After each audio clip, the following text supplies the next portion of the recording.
The CAB3 battle is far from over.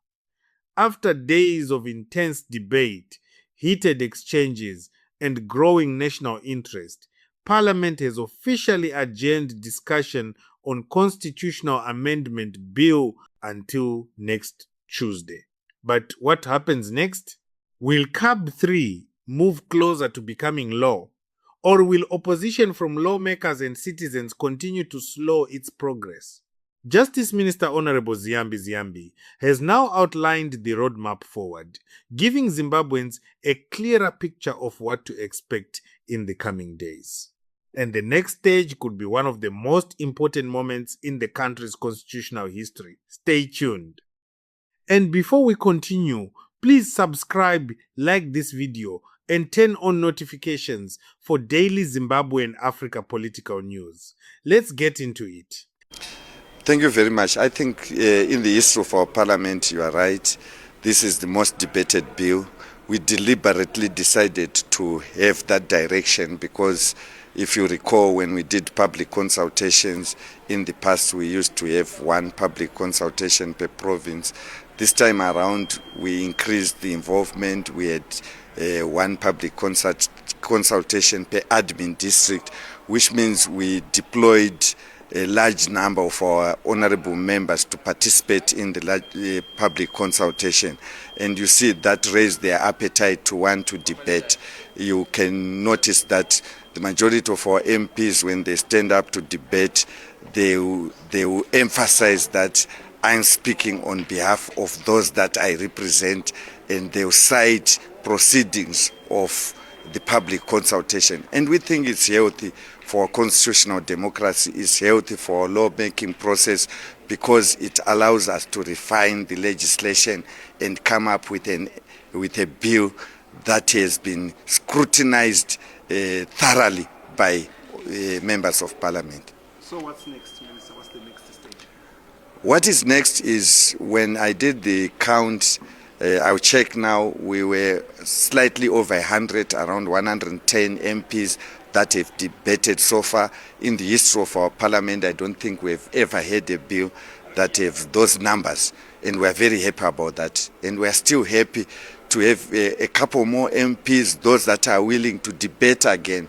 So on Tuesday, we'll allow those that want to debate, but once we feel that all the MPs that are willing to debate have debated, I would then give my responding speech addressing issues that were raised by honorable members, and that will pave the way for us now to move to the committee stage of the bill. How soon do you think that will be done? It's dependent on how the debate goes on Tuesday, but as you can see, Zimbabwe's parliament has temporarily paused debate on Constitutional Amendment Bill No. 3, with discussions set to resume next Tuesday. The adjournment comes after several days of intense deliberations involving lawmakers from both the ruling party and the opposition. The bill remains one of the most controversial legislative proposals currently before Parliament. Supporters argue that it will improve governance, strengthen institutions, and provide long-term stability. Critics argue that some provisions could fundamentally alter Zimbabwe's democratic system. As a result, every stage of the process is being closely watched. Following the adjournment, Justice, Legal, and Parliamentary Affairs Minister Honorable Ziyambi provided an update on what lies ahead. According to the minister, the parliamentary process is continuing as required by law, and the debate will resume once Parliament reconvenes. The next phase is expected to include further contributions from members of Parliament who still wish to present their views on the bill. This means the debate is far from finished. In fact, some analysts believe the most important exchanges may still be ahead. Over the past several days, lawmakers have debated key aspects of CAB3. Some MPs have strongly defended proposals such as extending terms of office from 5 years to 7 years. Others have supported changes to electoral administration and governance structures. At the same time, opposition lawmakers have challenged several provisions and questioned whether the amendments reflect the wishes of ordinary Zimbabweans. The result has been one of the most heated constitutional debates in recent years. Minister Ziyambi has repeatedly argued that the bill is constitutional and necessary. According to him, the amendment process follows legal procedures and has already been informed by public consultations conducted across the country. Supporters of the bill point to those consultations as evidence that citizens have had an opportunity to participate in the process.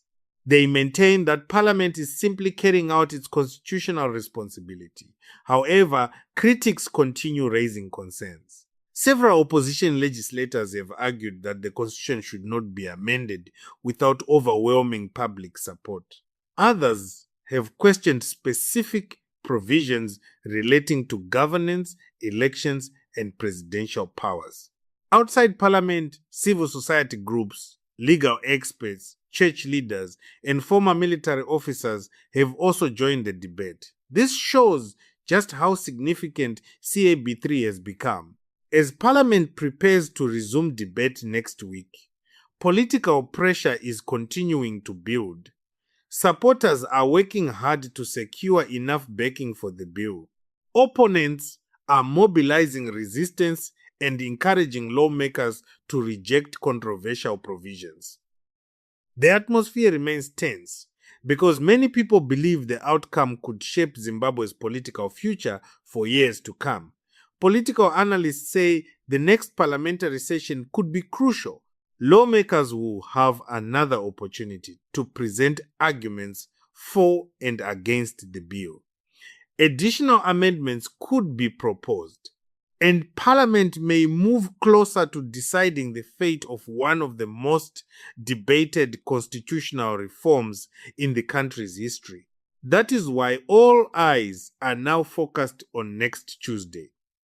For ordinary Zimbabweans, the stakes are high.